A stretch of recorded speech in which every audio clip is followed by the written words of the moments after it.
चंद्रपुरात वडेट्टीवार आणि धानोरकर यांच्यामध्ये समेट झालेली आहे। वाद मिटवण्यासाठी हर्षवर्धन सपकाळांनी मध्यस्थी केलेली आहे। हर्षवर्धन सपकाळ आणि वडेट्टीवार यांची चर्चा पार पडली। खासदार धानोरकरांना सबुरीनं घेण्याचा निरोप देण्यात आलाय। एका गटाला महापौर पद मिळण्याची शक्यता वर्तवली जाते, तर दुसऱ्या गटाला स्थायी समिती अध्यक्षपद दिले जाऊ शकते असं सूत्रांकडून सांगण्यात येतंय। समर्थन देणाऱ्या आघाडीला उपमहापौर पद दिले जाईल असंही सूत्रांकडून कळतंय। हर्षवर्धन सपकाळ आणि वडेट्टीवार या दोन्ही नेत्यांमध्ये चर्चा झाली आणि या चर्चेनंतर वडेट्टीवार आणि धानोरकरांमध्ये सुरू असलेला वाद हा काहीसा शमलेला दिसतोय। दोघांमध्ये ही समेट झालेली आहे।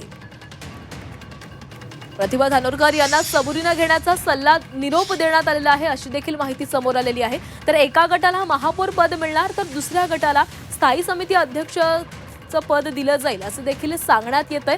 सोबतच समर्थन देणाऱ्या आघाडीला उपमहापौर पद मिळू शकते।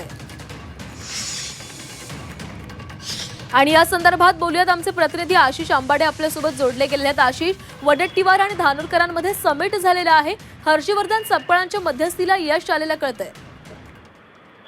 निश्चितपणे ही सगळी जी वादाचं होतं ते प्रदेशाध्यक्षांच्या दरबारात गेले 3 दिवसापासून होतं आणि प्रदेशाध्यक्ष हर्षवर्धन सपकाळ यांनी या संदर्भामध्ये आमदार विजय वडेट्टीवार यांच्याशी थेट संवाद साधला आणि फोनवरून खासदार धानोरकर यांच्याशी संवाद साधला। त्यातून असं ठरलं की महापौर पदाचा जो उमेदवार आहे तो प्रदेशाध्यक्षांच्या निवडीनं ठरेल आणि त्यानंतर दुसऱ्या गटाला जे आहे ते स्थायी समिती सभापतीपद दिलं जाईल आणि सहकार्य करणारा जो पक्ष राहील मदत करणारा त्याला उपमहापौर पद दिलं जाईल।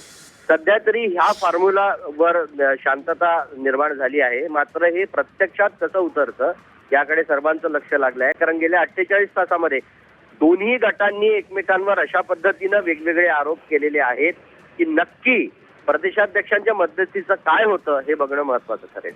नक्कीच आशिष, धन्यवाद दिलेल्या सविस्तर माहितीसाठी।